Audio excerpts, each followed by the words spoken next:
সুপ্রিয় দর্শক সবাইকে স্বাগত জানাচ্ছি সিলেট ভিউর নিউজ রুম আড্ডায়। প্রতিদিনের মতো আজকে আমরা হাজির হয়ে গেছি নিউজ রুম থেকে। দেখতেই পাচ্ছেন যারা সহকর্মী আছেন নিউজ রুমে সবাই আর নিউজে ব্যস্ত আছেন, আমরাও চেষ্টা করছি ব্যস্ততার ফাঁকেও আজকে সিলেটে ঘটে যাওয়া কিছু বিষয় আপনাদের সাথে শেয়ার করতে। আজকে যে বিষয়গুলো আলোচনার সেই বিষয়গুলো একটু জানিয়ে দিতে চাই। আজকে অনুষ্ঠিত হয়েছে Sylhet women chamber of commerce and ইন্ডাস্ট্রির নির্বাচন। একই সাথে সিলেটের দুটি রেস্টুরেন্টে ভোক্তা অধিকারের অভিযান হয়েছে, জরিমানা হয়েছে এবং এই জরিমানা বা অভিযান কয়েকদিন পরপরই অনুষ্ঠিত হয়, কয়েকদিন পরপরই পরিচালিত হয়, কিন্তু তারপরেও রেস্টুরেন্টে অস্বাস্থ্যকর খাবার পরিবেশন চলতেই থাকে। এবং আরেকটি বিষয় আপনারা জানেন, বর্তমানে শুধু সিলেটের বিষয় নয়, এটি পুরো বাংলাদেশ থেকে শুরু করে বহির্বিশ্ব বিভিন্ন দেশে এই বিষয়টা নিয়ে আলোচনা হচ্ছে। সেটা হচ্ছে বাংলাদেশের জাতীয় দলের ক্রিকেটার নাসুম আহমেদ এবং তার বাবার কাণ্ড নিয়ে অনেকগুলো বিষয় কিন্তু আলোচিত হচ্ছে, আমরা জানি সেটা। এবং এখন পর্যন্ত এই টপিকসটা নিয়ে সব থেকে বেশি ভিউ যে ভিডিওতে হয়েছে সেটা হচ্ছে সিলেট ভিউর ভিডিও। সিলেট ভিউ অবশ্যই একটি প্যাকেজ করেছে, স্টোরি করেছে, আপনারা দেখেছেন। এবং সেই স্টোরি যিনি করেছেন তিনি আজকে আমাদের মাঝে উপস্থিত আছেন, আমরা কথা বলবো। এবং আরেকটি বিষয়, আজকে সিলেটের টুকার বাজারে অনুষ্ঠিত হয়েছে নৌকাবাজ প্রতিযোগিতা, যেটি গ্রাম বাংলার ঐতিহ্য। এই পুরো বিষয় নিয়ে আমরা কথা বলবো। আমাদের মাঝে উপস্থিত আছেন সিলেট ভিউর ক্যামেরা পার্সন শহীদুল ইসলাম সবুজ, আছেন সিলেট ভিউর মাল্টিমিডিয়া রিপোর্টার নিবেন্দু তালুকদার, আছেন সিলেট ভিউর স্টাফ রিপোর্টার ইয়াহিয়া আহমেদ, সিলেট ভিউর আরেক স্টাফ রিপোর্টার সুব্রত দাস। প্রথমেই চলে যাচ্ছি সুব্রত দার কাছে। আজকে তো উইমেন চেম্বার অফ কমার্সের নির্বাচন অনুষ্ঠিত হয়েছে, যেখানে সভাপতি নির্বাচিত হয়েছে, পরিচালক নির্বাচিত হয়েছে, পুরো সুন্দরভাবে অনুষ্ঠিত হয়েছে, কোনো ধরনের বিশৃঙ্খলা ছাড়া। অন্যান্য বছর 2 বছর পরপরই নির্বাচন অনুষ্ঠিত হয়, আমরা দেখি, আমরা নিউজ করি, আপনারাও নিউজ করেন, স্পটে যান, নিউজ করেন, পিসিতে কিবোর্ডে হাত চলে। কর্মীদের এক গাধা নিয়ম বেঁধে দেওয়া হয়েছে। সেক্ষেত্রে আমরা দেখেছি গণমাধ্যম কর্মীদের উপস্থিতি অনেকটাই কম। আসলে অন্যান্য বছর হয় না, এই বছর তো কড়াকড়ি কেন? আসলে কি কি নিয়ম ছিল একটু বলবেন? প্রথমে আমি এটা বলবো, এটা একটা বাড়াবাড়ি। কারণ আমরা জাতীয় নির্বাচন যেগুলো দেখেছি, শুধু জাতীয় নির্বাচন না, ইউনিয়ন পর্যায়ে যে নির্বাচন বা উপজেলা নির্বাচন, এরকম তো কোনো নিয়ম ছিল না বা এখনো নেই। যতটুকু আছে সেটা হচ্ছে যে পত্রিকায় আপনি কাজ করবেন, ওটা একটা আইডি কার্ড, আর এতটুকু ছবি, ঠিক আছে, এগুলো লাগে। কিন্তু উইমেন্স ইন্ডাস্ট্রিজের যে একটা চেম্বারের যে নির্বাচন, এটা আসলে যেটা করা হয়েছে, তাই না, হয়তো কর্তৃপক্ষ বা পরিচালক যারা আছে তারা এটা হয়তো নিয়ম বিধি দিচ্ছে। আমি মনে করি এটা আসলে একটা শুধু ভাড়াবাড়ি না, অতিমাত্রায় ভাড়াবাড়ি। কারণ এরকম নির্বাচন আমরা কখনো দেখি নাই। যতটুকু হতো যেটা উদ্দীপনার মাধ্যমে নির্বাচনগুলো হতো, সেক্ষেত্রে আমি দেখছি খুব নীরব। সেক্ষেত্রে আসলে উমেন্স ক্লাবের যারা আছেন, চেম্বারের যারা আছেন, তাদের কাছে আমি অনুরোধ করবো যে এরকম যেটা নিয়ম দিয়ে দিছে আগামীতে যেটা এটা না হয়। অনেকগুলো নিয়ম ছিল। হ্যাঁ, বললাম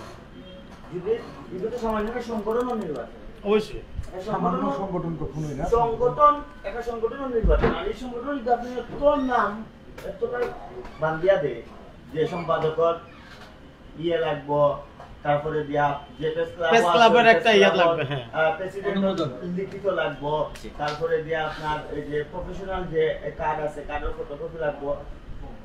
স্থানীয় লোকাল একটা নির্বাচন, একটা সংগঠন নির্বাচন যদি এত কিছু লাগে, জাতীয় যে নির্বাচনগুলো সামনে আর আমরা যেহেতু আমি ফাঁকে দিই, তারপর জাতীয় নির্বাচন এই নির্বাচনও কি লাগবো। একটা বিষয় আছে, ওরা কিন্তু চাইছে যে প্রেস ক্লাব সভাপতি এবং কি তুমি যে পত্রিকায় কাজ করো ওই পত্রিকার সম্পাদক সাহেবের অনুমতি পত্র। হ্যাঁ, তো আমার মতে হয় এটা অতি বাড়াবাড়ি হয়ে গেছে। আসলে আপনার জানার মতো আপনার তো বিভিন্ন নির্বাচন খাবার বিষয়, এলা কোন নির্বাচন পাস কার্ড আনতে গিয়ে আপনি কোন সম্পাদক লিখিত বা প্রেস ক্লাব লিখিত না, এরকম কিছু লাগে না। হ্যাঁ, আমরা যখন নির্বাচনী সংবাদ কাভারে যে যাই, এর আগে যে আমাদেরকে যে পাস কার্ড দেওয়া হয় সেটার ক্ষেত্রে বৈধ থাকে। আপনি ওই জায়গায় আপনি যে প্রতিষ্ঠানে কাজ করেন ওই প্রতিষ্ঠানের আপনার আপনার পরিচয়পত্রের photocopy, Just national like ID কার্ডের ফটোকপি আর ছবি। ছবি। দুটো, এর বেশি কিছু চাওয়া হয় না আমাদের কাছে। কিন্তু মানে এটা হলো জাতীয় পর্যায়ে নির্বাচন বলেন, আপনি লোকাল নির্বাচন বলেন বা সিটি পর্যায়ে যে নির্বাচনগুলো হয় সেটা ক্ষেত্রে। অসংখ্য ধন্যবাদ আপনাদের। আসলে বিষয়টি আসলে অনেক বাড়াবাড়ি হয়েছে, আমরা সোশ্যাল মিডিয়া দেখেছি, এটা নিয়ে অনেক আলোচনা সমালোচনা হচ্ছে। অনেকেই বলছেন সব নিয়মে তো বেঁধে দিলেন, শুধু ড্রেস কোডটা বাকি ছিল। হ্যাঁ সেটা আসলে ওই আসলে একটা ড্রেস কোড দিয়ে তাহলে একটু বেটার হয়, একটু সুন্দর হয়, আরো ভালো হতো। হ্যাঁ আরো ভালো হতো বিষয়টা। আপডেট জানিয়ে দিতে চাই, Sylhet women chamber of commerce and ইন্ডাস্ট্রির দ্বিবার্ষিক নির্বাচনে সভাপতি নির্বাচিত হয়েছেন লোবানা ইয়াসমিন এবং পরিচালক পদে শামা হক নির্বাচিত হয়েছেন। আমরা ডেফিনেটলি অভিনন্দন জানাচ্ছি ওনাদের। আমাদের আরো কিছু আলোচনার বিষয় রয়েছে। তো অভিনন্দনের পাশাপাশি আমি আরেকটা বিষয় বলতে চাই যে ওরা যেন সামনে ওদের যে কার্যক্রম আছে সেই বিষয়ে এখন এই এখনকার যে নির্বাচন যে বাড়াবাড়ির বিষয়টা বা ওই যে আপনার প্রতিবন্ধকতা বা যেটা জিনিস আছে না আমরা বেড়ে দিয়েছি যে এইগুলোর একটা খেয়াল রাখা দরকার। আমি আসলে একটু টেনশনে আছি, যেহেতু ওনার নির্বাচন হয়েছে, নির্বাচিত প্রতিনিধি হিসেবে বা উইমেন চেম্বারের প্রতিনিধি হিসেবে যদি উনাদের সাক্ষাৎকার নিতে যাই হয়তো বা আরো এক গাদা নিয়ম বেঁধে দিবে। আমি জানি না কি হবে, এমনটা হতে পারে। সম্পাদক মহোদয়ের কাছে অ্যাসাইনমেন্ট লেটার নিয়ে যেতে হবে, হতে পারে, আসলে আমরা জানি না সেটা হবে কিনা, বাট সেটা না হোক, যেটা নিয়ম বেঁধে এত বছর হয়ে আসছে সেটাই যেন অব্যাহত থাকে, এটি আসলে দাবি থাকবে। আরেকটি বিষয়, সিলেটে কয়েকদিন পর আমরা দেখেছি রেস্টুরেন্টে ভুক্ত অধিকার অভিযান হচ্ছে এবং জরিমানা হচ্ছে, কিন্তু এরপরও রেস্টুরেন্টে অস্বাস্থ্যকর খাবার পরিবেশন চলছে। ইয়াহিয়া আহমেদ, আজকে আপনিও আরেকটি লিড নিউজ যেটি সিলেট দিয়ে চলছে, পাঠকরা পড়েছে, দুটি রেস্টুরেন্টে ইতিমধ্যে অভিযান চালিয়েছে ভুক্ত অধিকার, জরিমানা করেছে 20,000 টাকা করে। এই যে অভিযান, এই যে জরিমানা, আবার অস্বাস্থ্যকর পরিবেশন, এটা কি আপনি মনে করছেন যে চোর পুলিশ খেলা চলছে, এমনটাকে মনে করছেন কিনা? আসলে বিষয়টা হলো আমরা কখনোই পরিষ্কার না, কারণ আমরা কেন পরিষ্কার না বললাম, আপনি প্রশ্ন করতে পারেন কেন বললাম যে এই কথাটা, কারণ হলো আমাদের মধ্যে এই জিনিসটা নাই, শৃঙ্খলা বা ওই যে পরিষ্কার পরিচ্ছন্ন যে বিষয়টা সেটা কিন্তু রেস্টুরেন্টে নাই। আমরা কিন্তু প্রতিনিয়ত বাইরে খাবার খাই, রেস্টুরেন্টে খাবার খাই। সিলেটি মানুষ শৌখিন, ওরা যখনই একটু ফ্রি টাইম হয়, যখনই একটু সেপারেট টাইমটা পায়, পরিবার পরিজন নিয়ে কিন্তু রেস্টুরেন্টে খাবার খেতে চলে যায়। তো ওই বিষয়ে আসলে বলতে গেলে ভোক্তা অধিকার আমার রিকোয়েস্ট থাকবে ভোক্তা অধিকারের কাছে যে তারা বারবার যেন অভিযান পরিচালনা করে, কারণ হচ্ছে কি বেশিরভাগ রেস্টুরেন্টের কিন্তু রান্নাঘর যেটা হচ্ছে কিচেন, হ্যাঁ সেটা খুবই অপরিচ্ছন্ন থাকে, পাশাপাশি ভাজা পুরো তেল ব্যবহার করে, আগের তেল ব্যবহার করে, বা ওই যে আপনার পোকামাকড় যে বিষয়গুলো আছে ঠিকমতো পরিষ্কার পরিচ্ছন্ন করে না, আবার গ্রিলের রং ব্যবহার, হ্যাঁ অনেক সময় গ্রিলের রং ব্যবহার। তার খবর হচ্ছে আপনার আরেকটা বিষয় খেয়াল করবেন আপনি যে ওরা যখন যে খাবারটা পরিবেশন করে সেটা কিন্তু যে প্লেটে পরিবেশন করে ওই প্লেটটা কিন্তু অনেক সময় ময়লা বা নোংরা থাকে, এটা কিন্তু পরিষ্কার থাকে না। তো এই বিষয়ে আমরা যখন কমপ্লেন দিই তখন ওরা হয়তো মানে দুটি শব্দ সরি বলে এটা শেষ করে দেয়, কিন্তু বিষয়টা এটা তো আমাদের জন্য প্রচণ্ড ক্ষতিকারক, কারণ আমরা আমাদের ফ্যামিলি, আমাদের পরিবার পরিজন নিয়ে, মা বাবা নিয়ে, বউ বাচ্চা নিয়ে আমরা ওই জায়গায় যাই, তখন তারা যে জিনিসটা আসলে সেবন করতে পারে, তারা যে জিনিসটা খাচ্ছে সেটা আসলে আদৌ কি বিশুদ্ধ খাবার খাচ্ছে, আমার প্রশ্ন সেখানে থেকে যায়। তো ভোক্তা অধিকার আজকে যে অভিযানটা দিয়েছে সেটা আসলে প্রশংসার দাবিদার, যে তারা অভিযান দিচ্ছে। আমরা আশা করি যে এরকম মানে অভিযানটা যেন ঘন ঘন হয়, কন্টিনিউয়াসলি বেশি বেশি হয়, কন্টিনিউয়াসলি হয়। শুধু এক দুইটা রেস্টুরেন্টে অভিযান দিলে হবে না, সিলেটের প্রত্যেকটা রেস্টুরেন্টে তাদের অভিযান অব্যাহত থাকুক, তাহলে দেখা যাবে কি সিলেটটা একটা মানে ওই যে পরিচ্ছন্ন মানে গণ্ডির ভিতরে চলে আসবে। আর যেহেতু পর্যটন নগরী, আমাদের বিভিন্ন জেলা থেকে পর্যটক হ্যাঁ আসে, শুধু জেলা না, আমরা দেশের বিভিন্ন প্রান্ত থেকে আসে, এমনকি বাহিরের দেশ থেকেও আসে কিন্তু, কারণ সিলেট কিন্তু আপনার পর্যটন যেহেতু আসছে সেহেতু বলতে হয় চায়ের দেশ সিলেটকে বলা হয়, চায়ের রাজধানী বলা হয় সিলেটকে, কারণ চায়ের জন্য। আরেকটা যোগ করব, হ্যাঁ আপনি বলুন। সিলেটকে শুধু চায়ের দেশ না, আধ্যাত্মিক নগরী বলা হয়, সেটাই। তো এই বিষয়গুলো আসলে মানে রিকোয়েস্ট থাকবে যে পরিবেশ সংশ্লিষ্ট, পরিবেশ এমনকি ভোক্তা অধিকার, তারা যেন বারবার বিষয়টা নিয়ে পর্যালোচনা করে, এমনকি তাদের যে অভিযান রয়েছে সেটা কন্টিনিউয়াসলি চালিয়ে যায়। ধন্যবাদ। আবারও আসবো আপনার কাছে। হ্যাঁ জি প্লিজ। আমার সহকর্মী প্রথমেই বলেনি, উনি বলেছেন যে আজকে যে ভোক্তা অধিকার যে তারা অভিযানটি পরিচালনা করেছে সেটি প্রশংসার দাবিদার। আমি তাদের প্রশংসা অবশ্যই করবো না, কারণ এটা তাদের দায়িত্বের মধ্যে পড়ে। সুতরাং এটা প্রশংসার মতো কাজ তখনই হতো যখন আমরা দেখতাম এই অভিযানগুলো তারা নিয়মিত পরিচালনা করছেন বা একটা দৃষ্টান্তমূলক শাস্তি তাদেরকে দিতেন। তারা প্রতিনিয়ত হয় যেটা 2-4-5 জন সাংবাদিক ডাকলাম, আমি 2-4টা দোকানে অভিযান দিলাম, আমাদের দায় সারা কাজটা করলাম। এটা তখনই আমরা এরকম একটা সুন্দর পরিবেশ পাবো এই রেস্টুরেন্টগুলোতে যখন তারা আন্তরিকতার সাথে কাজ করবে। আমি বলবো এখানে যারা ম্যাজিস্ট্রেট ছিলেন বা ভোক্তা অধিকার সংরক্ষণ অধিদপ্তর সিলেটের যারা আছেন, অন্যান্য জায়গায় আমি জানি না, সিলেটে যেহেতু আমি কাজ করি তাদের আন্তরিকতার যথেষ্ট অভাব আছে। তারা পুরোটাই হচ্ছে একটা আই ওয়াশ, লোক দেখানোর জন্য তারা গেলেন 2-4টা দোকানে, সতর্ক করলেন। সবসময় আমাদের মিডিয়াতে আজকে আমি সেখানে ছিলাম, ওনারা বললেন যে আমরা ওনাদেরকে সতর্ক করেছি। ভাই সতর্ক আপনারা আর কত করবেন? এবার তো তাদের বিরুদ্ধে ব্যবস্থা নেন, 2টা প্রতিষ্ঠানকে 10-20 হাজার টাকা জরিমানা করেছেন। এটাও বলবো আমি একটা আই ওয়াশ। এই জরিমানা করেই ওনাদেরকে ছেড়ে দিলেন। এই যে বাসি খাবার টাবার, পচা খাবার এগুলো জব্দ করেন নাই, কেন আপনারা খতিয়ে দেখেন না? উপর থেকে এটা দেখছি এখানে এরকম চলে আসলাম আমি। এটার দায় সবারই, ওনাদের একার না, এটা আমাদের সবারই। আমরাও যথেষ্ট সচেতন না, বা যারা ব্যবসা করছেন তারাও অনেকেই অসাধু ব্যবসায়ী আছেন। সবকিছু মিলিয়ে কিন্তু এরকম একটা পরিস্থিতির সৃষ্টি। ভোক্তা অধিকার সংরক্ষণ অধিদপ্তর বা ম্যাজিস্ট্রেট তারা এটার দায়িত্বে আছেন। তারা আমাদের এই নিরাপদ খাদ্য যাতে ব্যবসায়ীরা সরবরাহ করে এটা দেখভাল করার দায়িত্ব তাদের। সুতরাং এই দায়টা তাদেরকেই নিতে হবে। অবশ্যই। তারা আন্তরিক আহ্বান আমার। আপনি যেমনটা বলছিলেন নিবেন্দু, যে আরো আমি কঠিন এই অ্যাকশনের জায়গা থেকে প্রয়োজন নিবেন্দুর রয়েছে। কাছে একমত। কারণ হচ্ছে যে নিবেন্দু যেটা বলছে এটা তাদের অভিযানটা অব্যাহত থাকুক, বা ওই যে তারা যে প্রশংসা, আসলে আমি প্রশংসার দাবিদারটা ওই জায়গা থেকে বলেছি যে বিগত কিন্তু লাস্ট কয়েকদিন কিন্তু সিলেটে নগরের ভিতরে কোনো অভিযান হয় নাই। হঠাৎ যখন তারা অভিযান দিয়েছে, যাই হোক ছোট হোক আর অ্যামাউন্টটা ছোট হোক বা তার ইয়াটা হোক, মানে সামান্য হলেও তারা জরিমানা অভিযানে নেমেছেন, এটা হচ্ছে হ্যাঁ। সবচেয়ে বড় কথা। হ্যাঁ, প্রশংসার দাবিদার যে তারা আমি একমত। আমি অভিযানটা যে নেমেছে। অভিযান যে জরিমানা 10,000 টাকা, আমি বাসি খাবার পচা খাবার খাবাইয়া প্রতিদিন 10,000 থেকে 3 গুণ 10,000 টাকা আমি ইনকাম করলাম। 10,000 টাকা যদি আমি ওদিকে জরিমানা বাবদ দিলাই, আমার কোনো কিছু যায় না, আমার কিন্তু আরো 20,000 টাকা খুব প্রফিট হবে। আমার মতে, আমার ক্ষুদ্র জ্ঞানে যেটা করে যে 1-2 জন যে হোটেল মালিকরা যদি জেল জরিমানা করা হয়, জরিমানার লগে যদি জেলও দেওয়া হয়, তাহলে আপনি দেখবেন যদি আরো 50টা রেস্টুরেন্ট এই অবস্থা থাকে, বা দিনটা কি এই 50টা রেস্টুরেন্টের যে সমস্যা আমার মনে হয় কি সবুজ, আমরা যদি মানে প্রশাসন যদি এটা করে আর কি, যে কন্টিনিউয়াসলি তাদের এই যে খাবারের বিষয়টা নিয়ে বা রেস্টুরেন্টের বিষয়টা নিয়ে কন্টিনিউয়াসলি তারা যে অভিযান পরিচালনা করে, তাহলে মনে হয় আমাদের কাছে এটা ভালো হয়। কারণ কি আমরা ওই যে মানসম্মত খাবার এমনকি ইয়া পাবো। ভাই, ধন্যবাদ। আমি নিবেদনে একটু আগেও কইছেন যে 4-5 সাংবাদিক ডাকি লইলাম, আর 4-5টার দোকানও এই যে অভিযান দিলাম, 1-2টা জরিমানা করে দিলাম। সিলেট শহর তো ছোট না রে ভাই, 42টা ওয়ার্ড আছে। 42টা ওয়ার্ডে আমরা হইলো 1000 খানিক রেস্টুরেন্ট আছে। তাহলে আপনি সেটা ঠিক আছে। বাইরে ইয়া বন্দর বাজার আর না, তিনটা বাজার খালি সবুজ ভাই, আপনার ইয়ার সাথে আমি একমত হতে পারছি না। কারণ ওনারা ওই রেস্টুরেন্টে অভিযান করে যেখানে ভোক্তারা অভিযোগ করে।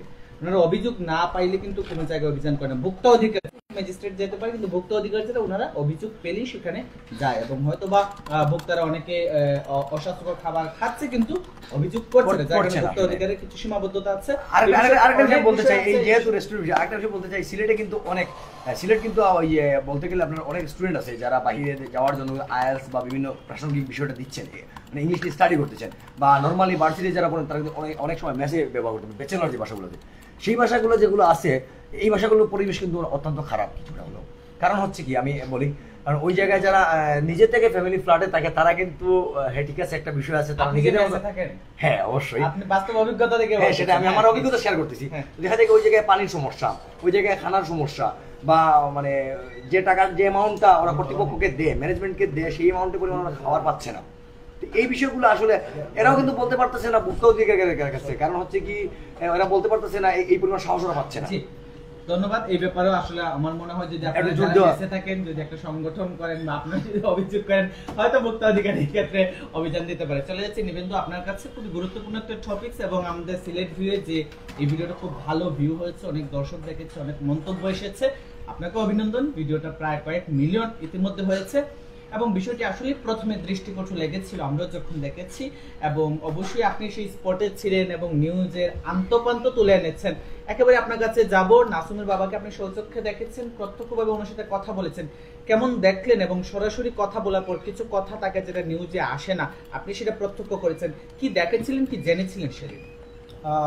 ধন্যবাদ আপনাকে। এই যে টপিকটা, এটা আমি বলবো এখন পুরো বাংলাদেশে হট টপিক। যেহেতু নাসুম আহমেদ তিনি সেলিব্রিটি, ভালো মানের একজন খেলোয়াড়, এবং তার ব্যাপারে এরকম একটা অভিযোগ বলবো না, শুধু এটা গুরুতর অভিযোগ। তিনি ছেলে হয়ে তিনি ভালো ইনকাম করছেন, ভালো একটা লাইফ লিড করছেন, সেখানে তার বাবা এরকম দারিদ্রতার বেড়াজালে তিনি আবদ্ধ হয়ে মানবেতর জীবনযাপন করছেন। সেটা যে কারণে অন্তরে দাগ কেটেছে সেটা বোঝার বাকি নেই। আমাদের যে ভিডিওর যে রিসেন্ট ভিডিওটা আমরা দেখছি, সেটা যে পরিমাণ মানুষজনের সাড়া পেয়েছে সেখান থেকে বোঝাই যাচ্ছে। তবে আপনি যেমনটা বলছিলেন, এটার পেছনেও কিছু ঘটনা আছে বা কথা আছে। আমি ওনার সাথে কথা বলেছি সরাসরি, প্রায় 1.5 ঘন্টার মতো ওনার সাথে আমার কথা হয়েছে। তো দেশবাসীর আসলে জানা উচিত সত্যি ঘটনাটা কি। ওনার কাছ থেকে আমরা এই ব্যাপারে নাসুম আহমেদের সাথে একাধিকবার যোগাযোগ করার চেষ্টা করে ব্যর্থ হয়েছি, তার সাথে যোগাযোগ করতে পারিনি, তাই একপাক্ষিক বক্তব্য দিয়েই আমাকে ভিডিওটা আসলে করতে হয়েছে। তবে যমুনা টেলিভিশন একটি বেসরকারি টিভি চ্যানেল, তারা তাদের সাথে যোগাযোগ করে নাসুম আহমেদের সাথে তারও একটি বক্তব্য নিয়েছে।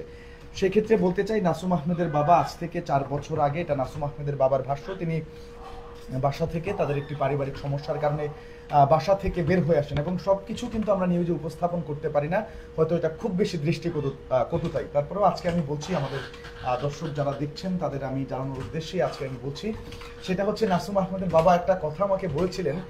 তিনি যখন বাসা থেকে বের হয়ে আসেন তখন নাসুম আহমেদের বাবা উনি বলছিলেন যে ড্রয়িং রুমে গার্ড আছে নাসুম আহমেদের, উনি নাসুম আহমেদের বাবাকে চেক করে তারপরে বাসা থেকে বের হতে দিয়েছিলেন, যে উনি আদৌ নাসুম আহমেদের দামি বাসা, দামি বাড়ি, গাড়ি, ফ্ল্যাট এখান থেকে তিনি কিছু নিয়ে যাচ্ছেন কিনা সেই জন্য তাকে চেক করা হয়েছিল। এবং এটা বলে উনি হাত পা কাঁপতেছিল এবং ওনার কান্না এত বেশি ছিল যে উনি বুকে জড়ায় ধরছে আমাকে, আমার গায়ে লোম দাঁড়ায় গেছিল।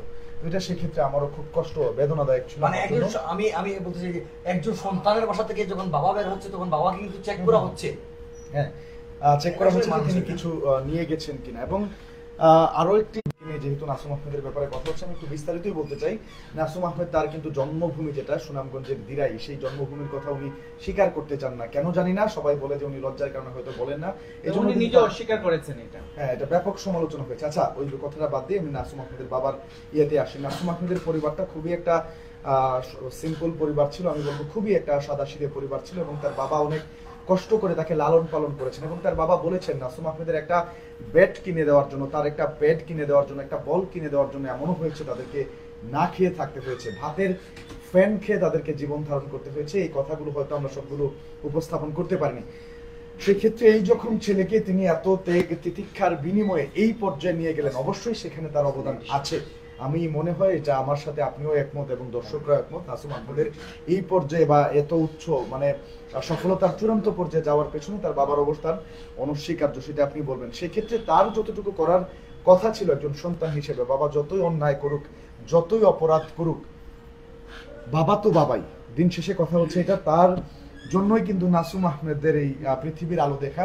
সেই ক্ষেত্রে বাবা যদি তার দায়িত্বটা পালন নাও করে, সন্তান হিসেবে তার উচিত ছিল বাবার দায়িত্বটুকু পালন করা। সে বাবা যতই অন্যায় করুক, সেই বাবাকে এইভাবে রাস্তায় সিকিউরিটি গার্ডের চাকরি করতে হবে, এটা কিন্তু যদি একজন সাধারণ মানুষের বাবা হতো বা একজন হতদরিদ্র বাবা হতো কথাটা ভিন্ন ছিল। কিন্তু তিনি একজন ভালো মানের প্লেয়ার, জাতীয় দলের প্লেয়ার, তাকে দেখে পুরো পৃথিবী শিখবে বাংলাদেশ কি, তাকে দেখে পুরো পৃথিবী চিনবে বাংলাদেশ কি, সেই জায়গায় তার এরকম আচরণ এটা কোনোভাবেই দায়িত্বশীলতার মধ্যে পড়ে না। অনেকে বলছেন সন্তান হিসেবেই না। যেহেতু এশিয়া কাপ সামনে, এশিয়া কাপে যাতে নাসুম আহমেদ পারফরমেন্স না করতে পারে, যাতে তার যে সুযোগটা হয়েছে সেটার জন্য বাতিল হয়, এই কারণে অনেকে বলছেন যে উদ্দেশ্যপ্রণোদিতভাবে আপনাকে বলতে চাই বানানো হচ্ছে। যারা উদ্দেশ্যপ্রণোদিত, একই সাথে বলি নাসুমের আপন বোন নাসুমের সাথেই বসবাস করছে, নাসুম তার দেখাশোনা করছে, হঠাৎ করে বাবাকে কেন দেখাশোনা করছে না? এর পেছনে কোনো ইংল্যান্ডেও লেখাপড়া করে এবং এটা নাসুম এই খরচ বহন করে পাঠিয়েছে, খরচ বহন করে কিন্তু নাসুম, এবং নাসুমের ছোট বোন একটা কিন্তু নাসুমের লগে আছে। নিশ্চয়ই নয় কিছু কিচ্ছু না আমাদের বাবার সাথে মনোমালিন্যতা করার কোথায়, সেটাই আসলে মানে বুঝার বিষয় আছে। এখানে একটা কিছু আছে, যেহেতু ধন্যবাদ। আমরা যুক্ত হচ্ছি আপনাদের সাথে। জি, আপনার কাছে এরকম কোনো তথ্য আছে কিনা, বা নাসুমের কোন পরিবারের কারোর সাথে কথা হয়েছে কিনা, বা এরকম? নাসুমের পরিবারের কারোর সাথে কথা হয়নি, আমার তার বাবার সাথে কথা হয়েছে। এবং নাসুমের বাবা বা নাসুমের পরিবার আগে যে জায়গাটিতে থাকতো, স্থানীয় অনেকের সাথে আমার কথা হয়েছে। সেক্ষেত্রে তারা বলছেন নাসুম আহমেদ যে অভিযোগটা করছেন, আমিও বিভিন্ন গণমাধ্যমে দেখছি যে তার বাবা দ্বিতীয় বিয়ে করার পর, হ্যাঁ, বাবা দ্বিতীয় বিয়ে করেছেন এবং এই বয়সে এসে, নাসুমের বাবার বয়স এখন 50 ঊর্ধ্ব, হয়তো তিনি 3-4 বছর আগে বিয়েটা করেছেন। তো বিয়ে করার কারণেই নাসুম আহমেদ সেটা মেনে নিতে পারছে না, বাবা তার মান সম্মান নষ্ট করছে, এরকম একটা ধারণা থেকেই আসলে নাসুম আহমেদ তার বাবার সাথে থাকতে চাচ্ছেন না, এটা নাসুম আহমেদ দাবি করছেন। এ ব্যাপারে তার বাবার সাথেও আমার কথা হয়েছে। তার বাবা আমাদেরকে যেটা বলেছেন, তার বাসা থেকে বেরিয়ে আসার পর তিনি বিয়ে করেছেন, তার বাসা থেকে বের হয়ে আসার পরে বিয়ে করেছেন। তো যদি তার বাসা থেকে আগে উনি বেরিয়ে আসেন, তাহলে বিয়ে নিয়ে বাবা ছেলের মধ্যে সমস্যা হওয়ার কথা না। সমস্যাটা যে জায়গায় শুরু, এটা অন্য বিষয় নিয়ে হয়তো বা কোনো তাদের পারিবারিক সমস্যা, তিনি পুরোটা আমাকে বর্ণনা করেনি। তবে নাসুম আহমেদের বাবা দ্বিতীয় বিয়ে করেছেন, এটা সত্যি, এবং ওই মহিলার সাথে এখন তিনি বসবাস করছেন। নাসুম আহমেদের বাবা তার দ্বিতীয় স্ত্রীর সাথে এখন বসবাস করছেন। আর একটু বলে রাখতে চাই, নাসুম আহমেদের মা অর্থাৎ নাসুম আহমেদের বাবার প্রথম স্ত্রী, উনি কিন্তু 2021 সালে মারা যান, এবং এরপর থেকেই আসলে বাবা ছেলের মধ্যে দূরত্ব বাড়তে থাকে। শুধু এই ব্যাপারটাতে না, আর যেহেতু যারা ইসলাম ধর্মাবলম্বী, তাদের শরীয়ত যে বিধান রয়েছে 4টা বিয়ের কিন্তু রয়েছে, প্রথম স্ত্রী উনার মারা গেছে, সেক্ষেত্রে আমি জানি না এটা কতটুকু তো সেক্ষেত্রে উনি দ্বিতীয় বিয়ে করেছে। এটা খুব গুরুতর যে অন্যায় বাবার, আমি এটা দেখছি না। একেবারে অন্যায় না বলবো না, একই সাথে যেহেতু নাসুম আহমেদ আপনি প্রথমেই বলেছেন নাসুম আহমেদ একজন সেলিব্রিটি, সে একজন তারকা, সে একজন জাতীয় দলের প্লেয়ার, সে অনেক সময় অনেক ক্যামেরা ফেস করতে হয়, অনেক সাংবাদিক ফেস করতে হয়, অনেক জায়গায় অনেক মানুষ ফেস করতে হয়, এই সময়ে এসে তার বাবা দ্বিতীয় বিয়ে করছে, তার কাছে একটা অন্যরকম চাপ কিনা, তার মানসিক চাপ আছে কিনা, সেটাও হচ্ছে ওনার অপরিপক্কতার পরিচয় আমি বলবো। সেই ক্ষেত্রে একজন সেলিব্রিটির বাবা তো আর ছেলে তো আর বাবাকে শাসন করবে না বা বাবাকে আটকাবে না বা বাবার উপর তার সিদ্ধান্ত সে চাপিয়ে দিতে পারে না, সবাই স্বাধীন। সেই ক্ষেত্রে তার বাবা যদি এরকম একটা সিদ্ধান্ত নিয়েই থাকে, তার যদি মান সম্মানের এতই নাসুম আহমেদ উনার যদি এতই পড়ুয়া থাকতো, তাহলে সেটি তিনি আরো পরিপক্কভাবে আরো অভিজ্ঞতার পরিচয় এখানে দিতেন। তিনি তার বাবার যে এই ব্যাপারটা সেটা সম্পূর্ণ পারিবারিক রাখার চেষ্টা করতেন এবং তার দ্বিতীয় মায়ের সাথে উনি সংসার করতেন। এটা কেন করেননি, এটা ওনার ব্যক্তিগত ব্যাপার, উনি আসলে করেননি, হয়তো উনি ওনার মান সম্মান সেটা। আর আপনি যেটা বলছেন সেলিব্রিটি হওয়ার পরে মান সম্মানের ছিল কিনা বা তারকা, উনি যদি এত চিন্তাই করতো নিশ্চয়ই উনি জানে ওনার বাবা সিকিউরিটি গার্ডে চাকরি করতেছে, কারণ উনি তো আজকাল ধরে না, বিগত 4 বছর ধরে উনি রিক্সা চালাইছে, ভ্যান চালাইছে, মানুষের বাসায় বাজার করে দিছে, মানুষের কাছে ধার করছে।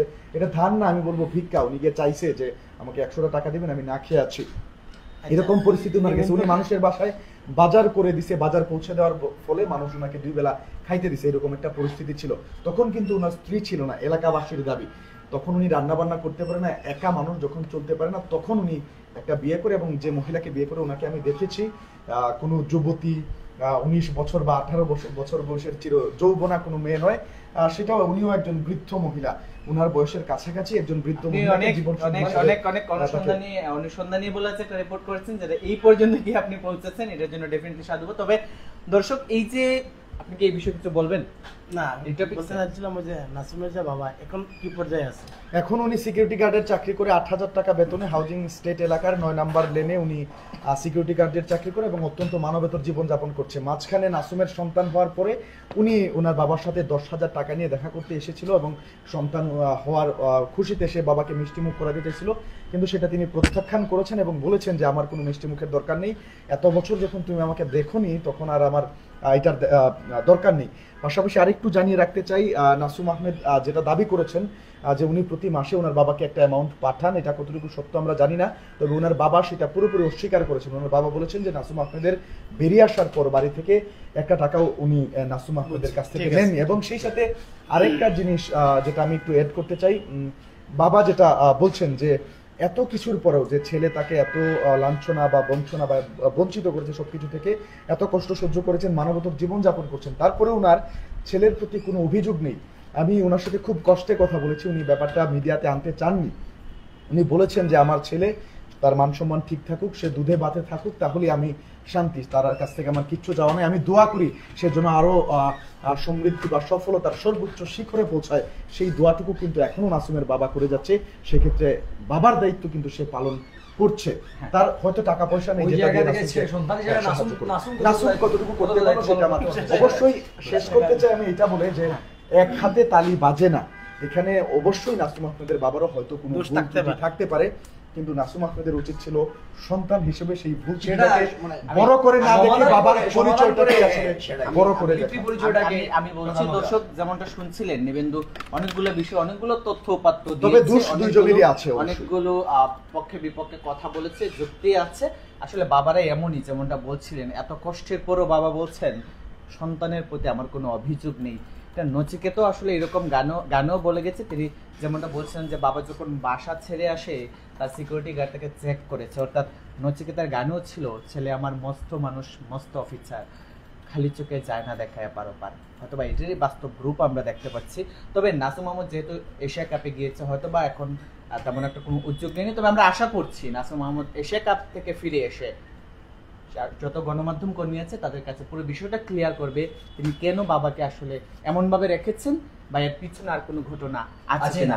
আমরা এই বিষয়টা আপাতত এখানে স্টপ করছি, আমাদের আরো 2টা বিষয় আছে, এইগুলো বিষয় নিয়ে কথা বলবো।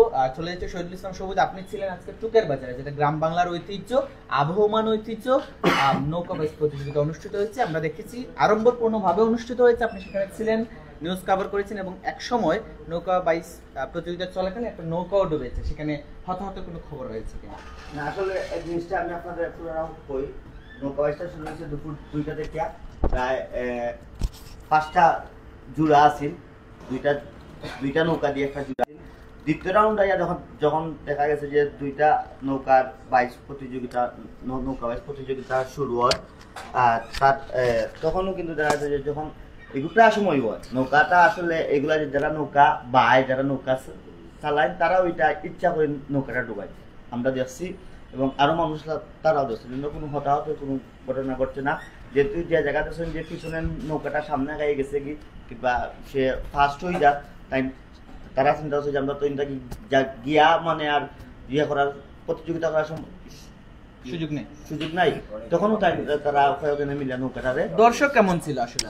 আসলে দর্শক অতুলনীয়, চোখে পড়ার মতো, মানে 50 থেকে 60 বা পুরো তেমুখী থেকে টুকুর বাজার পর্যন্ত।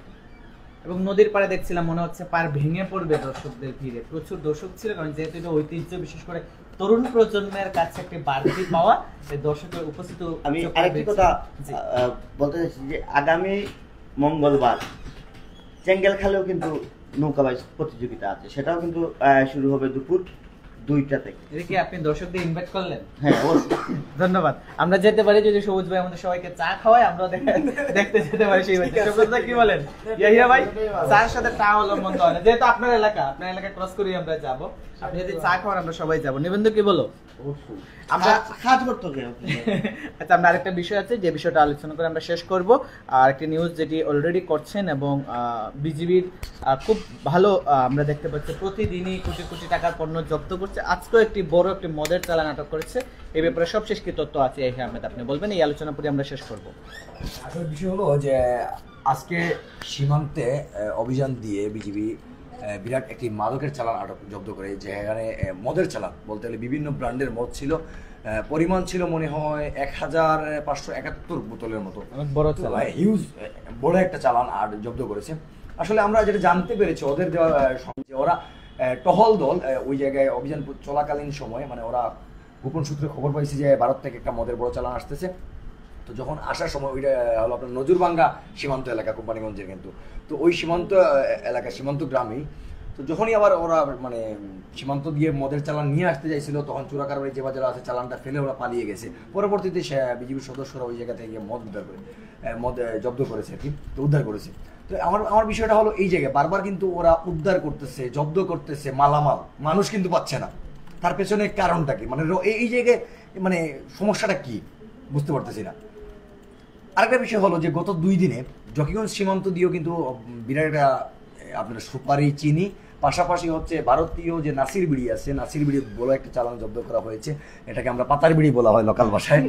তো এখানে দেখা যাচ্ছে প্রথমে যে চালানটা আটক করা হয়েছে সেটা জকিগঞ্জে চালান, সিগারেট, পাতার বিড়ি, চা পাতা আছে, চিনি আছে, সুপারি আছে, সাথে কিন্তু গরুও আছে।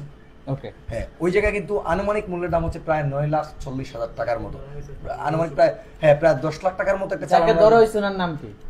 সুব্রত, এরকমই আমরা শুনেছি। হ্যাঁ, আগে ওইটা কিন্তু আমাদের এখানে সুব্রত, ওইটা কিন্তু রেবের একটা অভিযান ছিল, যেখানে পাতার বিড়ি সহ সুব্রত নামে একজনকে ধরা হয়েছিল। তো আমাদের আসলে কলিগ হচ্ছেন সুব্রত, উনি না, বিষয়টা অন্য সুব্রত। তো শনিবার কিন্তু ওরা অভিযান চালিয়ে কিন্তু প্রথমে 14,400 পিস ভারতীয় অবৈধ সিগারেট জব্দ করেছে। এই সিগারেটগুলো কিন্তু যে বিভিন্ন ব্র্যান্ডের সিগারেট আছে, যেগুলো কিন্তু এখন লোকাল মার্কেটে প্রচুর প্রচলিত, প্রচুর মানে ব্যবহৃত চাহিদা আছে, এই সিগারেটগুলো জব্দ করেছে। তো ওই সময় তারা কি করেছে, 1,91,000 পিস কিন্তু ওই যে পাতার বিড়ি, যেটা ওই যে নাসির বিড়ি, ওইটা কিন্তু আটক করেছে তারা। পাশাপাশি আজ সকালে কিন্তু জৈন্তপুর আবার গুয়াবাড়ি এলাকায় ওরা কিন্তু অভিযান দিয়ে প্রায় 350 কেজি চা পাতা, আবার 200 কেজি চিনি, আবার 100 কেজি সুপারিশ, পাশাপাশি একটি গরুও কিন্তু আটক করেছে। তো এরপরে কিন্তু আবার ওই যে রবিবার, আজকে আবার সকাল 5টার দিকে কিন্তু ওই অভিযান দিয়ে ভারতে কিন্তু 1,751 পিস ভারতীয় মদ জব্দ করে। আমার প্রশ্ন ওই জায়গায়, সীমান্তে এত জব্দ হচ্ছে কিন্তু আসামি পাওয়া যাচ্ছে না, এর কারণটা কি? আমরা প্রশাসনের প্রশ্ন রাখবো এই জায়গায়। বলবো যেটা এত নিরাপত্তা কর্মী এখানে, শুধু নিরাপত্তাও নয়, এখানে ওই যে আমাদের বিজিবির এত কর্মী, এত নজওয়ান জওয়ান গুলো আছে, হ্যাঁ, সাথে অস্ত্র থাকে, হ্যাঁ, কিন্তু কিভাবে এই এত মানে নিরাপত্তার মধ্যে কিভাবে এই চোরাচালানগুলো হয়, সেটা আমার একটা প্রশ্ন। সেটা প্রশ্ন আপনার মতো হয়তো আমাদের যারা দর্শক আছে তাদেরও প্রশ্ন, এবং আরো বড় প্রশ্ন যেটা সুরের লগে পয়গম্বরও ভাই সেটা সেটা সেটা ঠিক আছে, কিন্তু বিষয়টা হচ্ছে দ্বিতীয়ত লেগে যে ওই যে এই ভাই কইছেন গুরু ভাই যে সুরা চালানো জব্দ আটকর অভিযান খালি সুরা চালানো কিন্তু চূড়া গুলোর চূড়া তো এখন দেওয়া হয় না। এইটাই হচ্ছে নিশ্চয়ই নমাজে প্রশাসনের হাত আছে। অবশ্যই অবশ্যই থাকতে পারে, আছে। কোনো একটা এটাই- তাদের এটাই। কোনো কিছু এরকম থাকতে পারে। ধন্যবাদ, অবশ্যই। Thank you. আসলে দর্শক যেমনটা বলছিলেন এই আলোচনা আসলে শেষ হবার নয়, আসলে যেমনটা বলছিলেন যে আসলে প্রশংসার অবশ্যই দাবিদার এবং বা তাদের দায়িত্ব এটি যারা চোরাচালান জব্দ করছে বিজিবি। তবে সবচেয়ে বড় আক্ষেপের বিষয় শুধু আমাদের নয়, আশা করছি অনেক দর্শকেরও একই প্রশ্ন থাকবে, চোরা কারবাররা কোথায় যাচ্ছে, তাদেরকে কেন ধরা হচ্ছে না, তাদেরকে কেন পাকড়াও করা হচ্ছে না, নাকি এখানে অন্য কোনো কারণ আছে, নাকি প্রশাসনের যুগ সাজসেই তারা পালিয়ে যাচ্ছে? ঘটনাটি কি? আরেকটা বিষয় আমি বলতে চাই, আমরা- জয়ন্ত, আরেকটা বিষয় আমি বলতে চাই যে আমাদের সময়সীমা অনেক গতকাল ছাড়িয়ে গেছে। গতকাল কিন্তু মনে হয় বিরাট একটা ইয়াবার যে মাদক আছে, ইয়াবার একটা চালান জব্দ করেছে জকিগঞ্জ থানা পুলিশ। আমার মনে হয় সিলেট আবার কিন্তু বিভিন্ন সীমান্ত এলাকা কিন্তু মাদকের রুটে পরিণত হতে যাচ্ছে বা মানে অলরেডি হয়ে গেছে। হ্যাঁ, হয়ে গেছে। বড় বড় চালান আবার আসতে শুরু করেছে, মানে আরেক কক্সবাজার বা আরেকটা টেকনাফ শুরু হতে যাচ্ছে আমাদের সিলেট। তো আমার প্রশাসনের মানে কাছে এটাই আবেদন থাকবে যে ওরা যেন সীমান্তবর্তী এলাকায় নজরদারি আরো বাড়ায়, পাশাপাশি যে ওই যে মাদক যে বা যারা এলাকা সীমান্ত এলাকায় যে বা যারা জড়িত আছে তাদের বিরুদ্ধে দ্রুত একটা অ্যাকশন নেওয়া, কারণ কিন্তু আমাদের যুব সমাজটা নষ্ট হচ্ছে এই মাদকের জন্য। রাইট, একদম। এবং আপনার সাথেই বলি, আজকে অন্তর্বর্তীকালীন সরকারের স্বরাষ্ট্র উপদেষ্টা বলেছেন যে আইন শৃঙ্খলা পরিস্থিতি কিছুটা খারাপের দিকে যাচ্ছে, যেখানে তার কারণ সরকারের স্বরাষ্ট্র উপদেষ্টাই বলছে আইন শৃঙ্খলা পরিস্থিতি খারাপের দিকে যাচ্ছে, সেখানে আপনি তো আর কেউই নেই। আসলে খারাপের দিকে যাচ্ছে, সতর্কতার কোনো বিকল্প নেই, সবাইকে সতর্ক অবস্থানে থাকতে হবে, প্রশাসনকে সতর্ক অবস্থানে থাকতে হবে, যুব সমাজকে সতর্ক অবস্থানে থাকতে হবে, ছাত্র জনতাকে সতর্ক অবস্থানে থাকতে হবে, জেনজিকে সতর্ক অবস্থানে থাকতে হবে। আজকে নিউজ রুম আড্ডা এখানেই শেষ হচ্ছে। ধন্যবাদ আপনাদেরকে ব্যস্ততার মাঝে আমাদের সময় দেওয়ার জন্য। আশা করছি নিবেন্দু আমাদেরকে সময় দিয়েছেন, পরবর্তী অনুসন্ধানী নিউজে যাবে, ইয়াহিয়া ভাই নিউজ করছেন, সময় দিচ্ছেন, শহীদুল ইসলাম সবুজ আরেক জায়গায় যাবে, প্রোগ্রামে সময় দিচ্ছেন, সুব্রত নিউজ মানে লাগাচ্ছে, একের সাথে আপডেট দিচ্ছেন আপনাদের পাঠকদের, একের সাথে আমাদের আলোচনায় যুক্ত হচ্ছেন, আমিও যুক্ত ছিলাম। এবং অবশ্যই আমরা চেষ্টা করেছি আজকে ঘটে যাওয়া সিলেটে কিছু বিষয় নিয়ে আলোচনা করার জন্য। পুরো আলোচনা জুড়ে আমি সাথে ছিলাম জয়ন্ত কুমার দাস। সেখানে শেষ করছি নিউজ রুম আড্ডা। দেখা হবে পরবর্তী নিউজ রুম আড্ডায়। সবাই ভালো থাকুন, সুস্থ থাকুন, নিউজ সিলেট ভিউর সাথেই থাকুন। ধন্যবাদ।